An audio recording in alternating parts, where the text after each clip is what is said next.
আসসালামু আলাইকুম ভিউয়ার্স, রানা টেলিকমের পক্ষ থেকে আমি রানা আবারও হাজির হয়ে গেলাম আরেকটি ভিডিও নিয়ে। আজকে অনেকগুলো ফোন রিপেয়ার করেছি।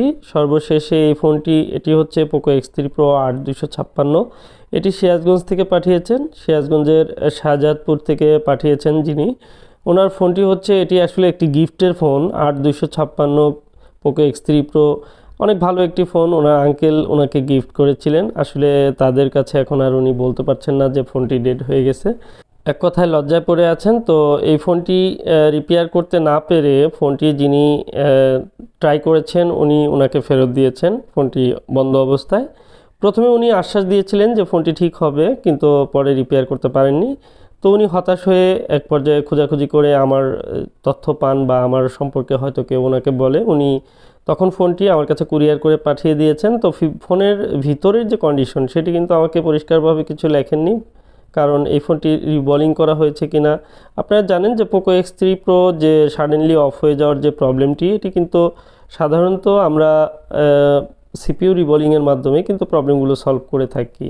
তো যা হোক, আজকে এই ফোনটি আসলে উনি অনেক আশা নিয়ে পাঠিয়েছেন। উনি অনেক আশাবাদী যে ফোনটি রিপেয়ার হয়ে যাবে এবং আগের মতো উনি ইউজ করতে পারবেন। আসলে দেখুন, অনেক সময় অনেক আশা পূরণ হয় না। তো এই ফোনটির ভিতরের কন্ডিশন আমি জানি না, তবে উনি যতটা আমাকে তথ্য দিয়েছেন হয়তো বা ভিতরের কন্ডিশন ভালোও থাকতে পারে, খারাপও থাকতে পারে। আপনারা আমার সঙ্গেই থাকুন, আমি পুরো মাদারবোর্ডটিকে অ্যানালাইজ করে তারপর দেখব যে আসলে এই মাদারবোর্ডটি বা ফোনটি কমপ্লিট হয় কিনা। আর সেই সাথে জানিয়ে রাখি, পোকো X3 Pro সহ যে আপডেট দিলে যে ফোনগুলো প্রবলেম হয়, অথবা প্রসেসর নিয়ে যে প্রবলেমগুলো হচ্ছে বর্তমানে, এই প্রবলেমগুলো কিন্তু আমি একদম যত্ন সহকারে 100% সলভ করে থাকি। বিশেষ করে পোকো X3 Pro যদি আপনার কোথাও না দেখিয়ে থাকেন, ডেড হয়ে যায়, তাহলে আপনাকে আমি নিশ্চয়তা দিতে পারি যে আপনার ফোনটি রিপেয়ার কমপ্লিট হবে। তো আসলে দেখুন, এটির পিসিবি বোর্ডটি আমি খুলে নিয়েছি। এটি হচ্ছে মেইন মাদারবোর্ড, যেটি আমি দেখতে পাচ্ছি যে এটি কাজ করা হয়েছে, এবং কাজটি আসলে অপর পাশে করেছে, কিন্তু এই পাশে এই পরিমাণ পেস্ট লেগে আছে এবং এত পরিমাণে নোংরা লেগে আছে, আসলে এটি কাম্য না। একটা ফোন যখন আমরা রিপেয়ার করি, সেটি অবশ্যই খেয়াল রাখা উচিত যেন ফোনটা ক্লিন থাকে, কারণ অনেক সময় এই পেস্টগুলো লেগে বা অতিরিক্ত নোংরা লেগে, ডাস্ট লেগে দেখা যায় যে ফোনটির যে সাধারণ সমস্যা, সেই সমস্যাটি অনেক বেড়ে অনেক বড় সমস্যা হয়ে যায়।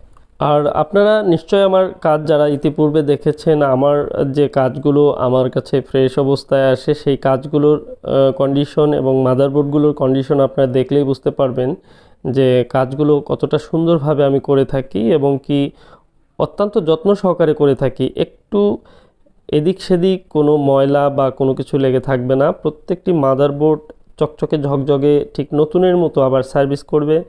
অ্যাকচুয়ালি এই ফোনগুলো নিয়ে আমি যেহেতু কাজ করছি, প্রসেসর রিবোলিং করতে গিয়ে আশেপাশে অন্য কোথাও কোনো ধরনের সমস্যা যেন না হয়, সে বিষয়ে কিন্তু লক্ষ্য রেখে আমি কাজ করে থাকি। তো আজকে প্রথম হচ্ছে যে এটির র্যাম এবং প্রসেসরটি আমি খুলে নেব। র্যাম প্রসেসরটি আমি যখন পিসিবি বোর্ড থেকে রিমুভ করে নেব, তখন আমি বুঝতে পারবো যে এটির কন্ডিশন কী রয়েছে। কারণ আমি দেখতে পাচ্ছি যে এটির সাইটে যে গ্লু, সেটি কিন্তু কাট করা হয়েছে এবং কি দাগ লেগে আছে, মনে হচ্ছে যে এটি নিচে স্ক্র্যাচ পড়ে গেছে। তো এই র্যাম প্রসেসরটি অবশ্যই উনি খুলেছিলেন। এটির কন্ডিশনের উপরে নির্ভর করছে ফোনটি আসলে রান হবে কি না। আর সেই সাথে আপনাদের দেখাচ্ছি, দেখুন এটি এই যে তেলের পিঠে আপনারা নিশ্চয়ই দেখেছেন এরকম ফুলে গেছে। তো এটি হচ্ছে প্রসেসর ড্যামেজের একটি একদম পরিষ্কার একটি নিদর্শন। এটি এই ড্যামেজটি হলে আসলে এই প্রসেসরটি কিন্তু আর রান করা সম্ভব না। সেই সাথে আরেকটি বিষয় হচ্ছে যে এই প্রসেসরটি যিনি কাজ করেছেন হয়তো অ্যাক্সিডেন্টলি ডেড হয়ে গেছে বা প্রসেসরটি খারাপ হয়ে গেছে। কিন্তু আমরা এর নিচের অংশটি দেখব।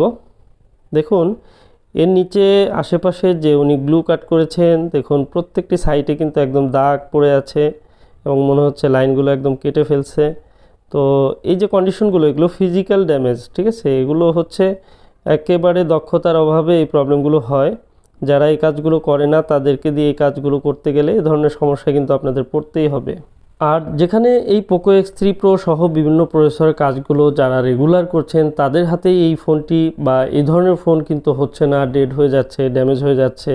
আর সেখানে যারা নতুন রয়েছেন তারা এই কাজগুলো করতে গেলে কিছু না কিছু সমস্যায় পড়বেন, এটা তো স্বাভাবিক। অন্ততপক্ষে তার কাছে 2টি 3টি বা 5টি ফোন ডেড হওয়ার পরে হয়তো সেই বিষয়ে উনি ধারণা পাবেন যে এই কাজটি এইভাবে করতে হবে। কিন্তু ততক্ষণে হয়তোবা যে ফোনটি আসলে হওয়ার মতো ছিল সেই ফোনটি কিন্তু ডেড হয়ে গেল। এভাবে অনেকেই ফোনগুলো কিন্তু ডেড করছেন। আপনাদের কাছে রিকোয়েস্ট থাকবে যে আপনারা এই বিষয়ে আরও নলেজ নিয়ে তারপরে এই কাজগুলো করার চেষ্টা করুন, যেন ফোনগুলো ডেড বা ড্যামেজ না হয়ে যায়। কারণ আপনারা জানেন যে এই ফোনগুলো আমি রিপেয়ার করে থাকি, আর আমার কাছে যারা নিয়ে আসেন ফার্স্ট টাইম তাদের প্রতিটি ফোন যেহেতু রান হচ্ছে, সেখান থেকে আপনাদেরও কিন্তু একটি ধারণা রয়েছে যে ফোনগুলো কিন্তু পুরোপুরি ডেড হয় না। এটি সাময়িক সময়ের জন্য বন্ধ হয়ে যায়, বাট এই ফোনটি কিন্তু রিপেয়ার করা 100% পসিবল।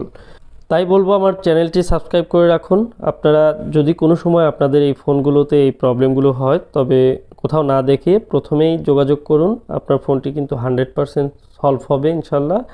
আর সেই সাথে প্রসেসর রিলেটেড যে ভিডিওগুলো সেগুলো আপনারা চাইলে দেখে আসতে পারেন। চ্যানেলটি যারা সাবস্ক্রাইব করেননি অবশ্যই সাবস্ক্রাইব করবেন। আজকের মতো এ পর্যন্তই। আসসালামু আলাইকুম ওয়া রাহমাতুল্লাহি ওয়া বারাকাতুহু।